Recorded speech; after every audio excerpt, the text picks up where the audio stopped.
Selamat datang di channel Ruang Regulasi. Ini tempatnya kita ngobrol santai buat ngebahas berbagai aturan ASN dan regulasi pemerintah, tapi dengan cara yang ringan dan gampang dicerna. Tujuan kami simpel aja, bikin belajar regulasi itu jadi asik bukan bikin pusing. Oke, langsung aja kita masuk ke topik yang lagi panas banget nih. Sebuah pertanyaan yang kayaknya lagi ada di benak banyak pahlawan tanpa tanda jasa di luar sana. Soal pengangkatan PPPK, kapan ya giliran guru?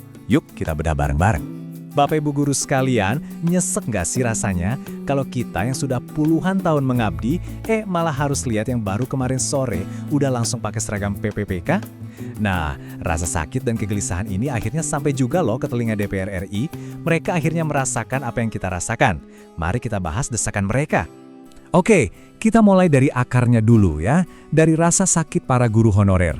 Ini bukan cuma keluhan biasa, tapi sebuah realitas ketidakadilan yang terjadi di lapangan. Nah, coba kita lihat perbandingan yang jujur aja bikin miris ini. Di satu sisi, ada guru honorer.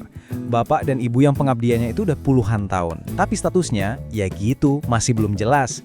Di sisi lain, tiba-tiba ada kebijakan baru yang mengangkat pegawai Satuan Pelayanan Pemenuhan Gizi atau SPPG jadi PPPK.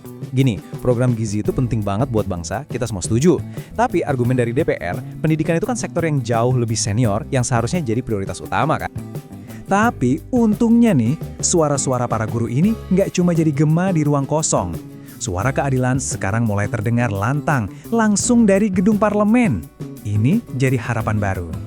Dan ini dia tokoh kuncinya, Bapak Latinro Latunrong dari Komisi X DPR RI. Dengerin deh kutipan beliau. Bukan hanya guru yang mempertanyakan, kami sebagai anggota DPR pun mempertanyakan keadilan kebijakan ini. Wah, ini dalam banget artinya. Ini bukan lagi cuma suara guru, tapi sudah jadi pertanyaan resmi dari wakil rakyat kita. Dan seberapa besar sih masalah ini? Coba lihat angka ini, 2,6 juta. Itu perkiraan jumlah guru non-ASN sampai akhir tahun 2025. Coba bayangin, 2,6 juta orang. Ini bukan masalah kecil, ini masalah berskala masif. Jadi, di balik Anda 2,6 juta itu, ada realita yang gimana sih? Ya ini dia, ada pengabdian puluhan tahun. Ada penghasilan yang seringkali di bawah upah minimum. Ada harapan yang sangat besar digantungkan pada pengangkatan PPPK.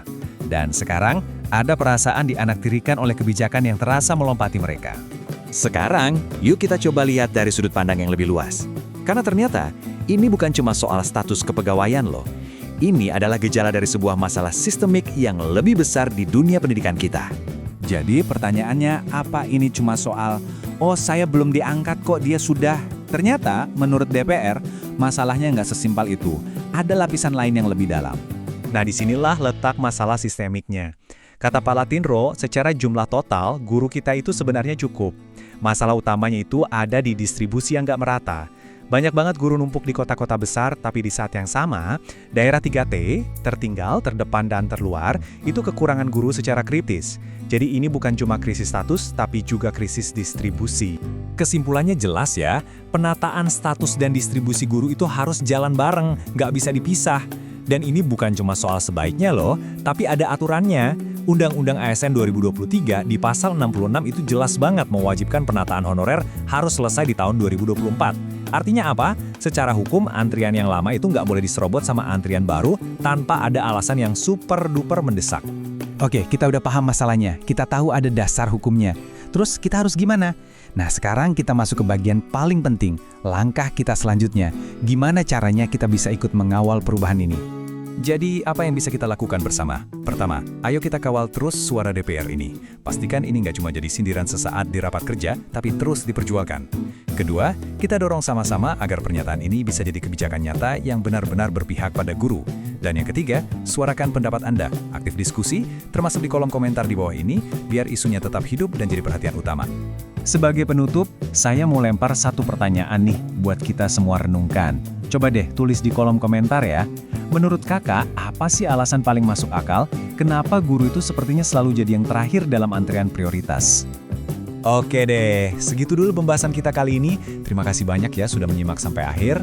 Jangan lupa subscribe channel Ruang Regulasi, biar kita bisa terus belajar bareng dan gak ketinggalan info-info penting lainnya. Sampai jumpa di pembahasan berikutnya.